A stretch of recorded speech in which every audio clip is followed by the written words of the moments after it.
Hello, lovely ladies. Julie here, your Seint makeup artist, here to talk with you about contouring. And I'll be honest, I did not use contour on a regular basis until I started using Seint.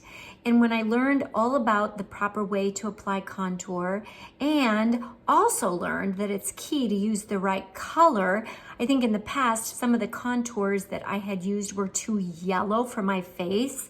And so with our amazing color match system, where we shade match you and you're assured of getting the right contour color, contour is magic. I mean, it really is. So I'm gonna talk to you about the different places that you can use contour. Now, I'm gonna use our 3D brush to blend. You can also use your 3D blush to apply. Or a lot of my clients love this detail brush because of this flat end, and it works really nicely on applying the contour. You can even use your fingers. So some people use that, and it's called the cheetah method. Today, I'm gonna use these two brushes. Depending on your budget, you can use whatever brush or brushes that you want to. All right, so the first natural place to put contour is right here, right at your cheekbone. Now, depending on your age, I'm going to instruct you differently. So if you're an older, a more mature woman, I don't want you to put it down too low because it's going to draw our face down, and our faces are already, gravity's already pulling.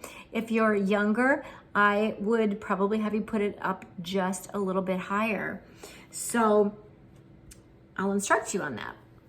So for me, I'm going to put it right at my jawline. It looks really heavy, right? I'm gonna dip in that color again, make another stripe, and then we like to contour right here along your natural jawline, okay? Those are really common places to apply contour. Now there's a few others. If you don't cover up your forehead like me, and you've got your forehead showing, a contour can just really beautifully frame your face.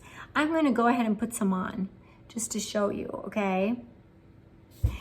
And then another place, if you've got a wider nose and you want to make your nose look a little bit more narrow, you can take your fingers, or you can take the thin, the small end of this brush and just put, let's use both because I like to do it at the same time, just right two lines parallel to each other right here, okay? And you might like to do a little V-shaped here, or a little bit at the tip of your nose. That's a common place to put contour. You may also like to put just a little bit right here under your lip, okay? Just provides a little shadow. Okay, without blending, it looks a little scary.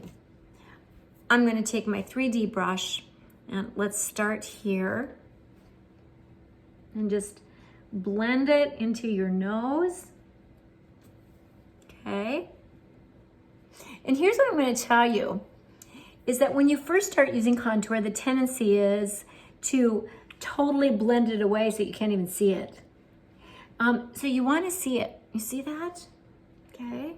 You want to see the color, but just get used to it. Apply it really light at first, and then as you start getting used to it, and to that kind of shadow, you'll be like, oh my goodness, I love that, okay?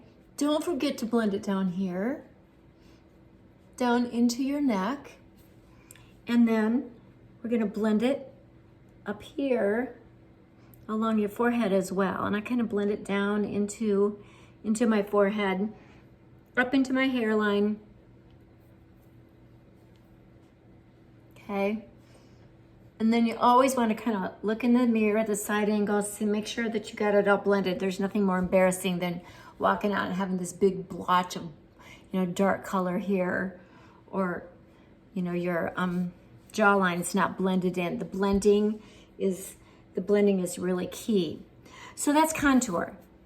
You can also use contour on your eyebrows. I'm not going to do that today, but I use the same color on both brows and cheeks for my contour. A couple of other things real quick. Our contour is thick, and if you live in cold climates, sometimes you might feel like it's really hard to get out of the container. So if you do live and your makeup is in a room that's cold, sometimes even taking your blow dryer and kind of going like this and warming it up a little bit helps, or putting it on your skin and then letting it sit there for a minute to kind of warm up onto your skin works well too, to blend it out. The other thing to remember about contour is that if you want to see, if you put it on and you go, I don't know if it makes any difference, then take a picture of you with and without it, or don't put contour on for a day or two and you'll notice. You'll be like, oh my goodness, my face just looks so much more dimensional if I've got contour on. So that's Seint contour. And of course, if you're interested in being color matched so that you get the right color of contour and any other colors that you might want to use, if you'd like to start with our 3D makeup, yeah, feel free to reach out to me. Just comment on my post or reach out to me. My information is posted, and then I can tell you more about contouring and give you a lesson, whether in person or via a digital tutorial. Thanks so much. Enjoy your Seint makeup.